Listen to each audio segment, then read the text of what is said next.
there is a challenge, let's say, I would say to us, even as Orthodox Christian, because we have at this point, it wasn't the case forever, but at this point, we have something that we could call a liturgical algorithm. Like we have a program. We've got it all. Like we've got all the books, and we've got all the canons and all the matins, and it's all there. And you could run it. Like you could probably run it on a computer. You could have a computer running the services, and it would just be all timely, and you would have all the right canons and the right different hymns at the right time and everything. And I love Orthodoxy. I'm Orthodox. I became Orthodox, and so I'm being playing devil's advocate here. But you know, it seems like from the outside there is an argument to be made that there's a danger of that fixicity in the liturgical practice, which is that take the book out, read the book, this is how it goes, you just follow the rubrics, that's how it works.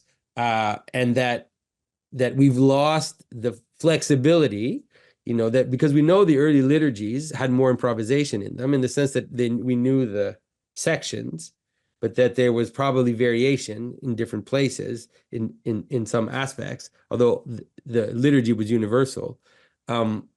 I don't know if you've thought about that in terms of like the use of written prayer and all that, if it is an example of the danger of fixing, right? And of following the rules and the rubrics.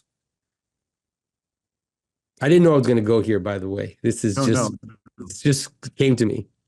no. I've been thinking about this because it seems to me that to balance these two modes of awareness, this right hemisphere, left hemisphere, or the this holism and a more analysis, you need some kind of a ritual that will help you. The purpose of ritual and of liturgy is, to convert chaos into order, right? It eats chaos and it puts out order on the other side. But not just any order, it produces cosmos.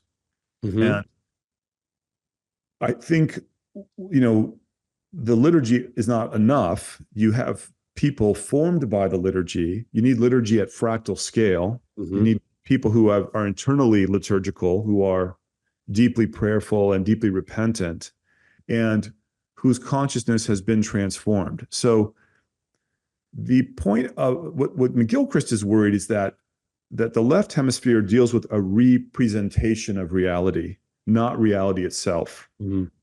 And because that is easier to work with and is more efficient to work with it prefers it. Liturgy is supposed to be openness to the radical unknown. And it's supposed to be openness to a God who is so vast that, without a mediation of liturgy, the encounter would crush us. Mm-hmm.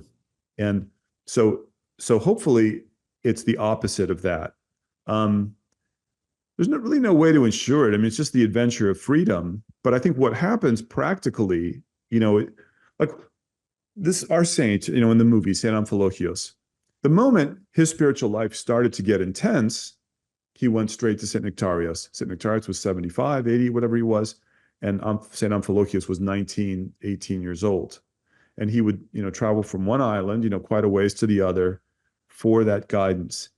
And what other saints did Amphilochios know? Well, he was the spiritual father of Callistos Ware. He was the person who tonsured Saint Gavrilia, the ascetic of love.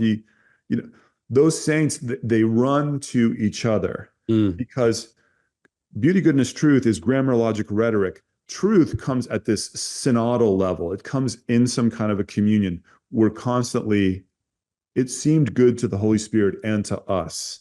And hopefully liturgy is unleashing that synodality. But Mm. I'm not worried about liturgy for the same reason the big book of Alcoholics Anonymous isn't worried about who's going to make sure an individual chapter of AA sticks to the rules. Mm. They don't, because they said the disease and death will take care of that. And if people are faking liturgy, then their spiritual lives will wander away to nothingness, and the organization will dissipate.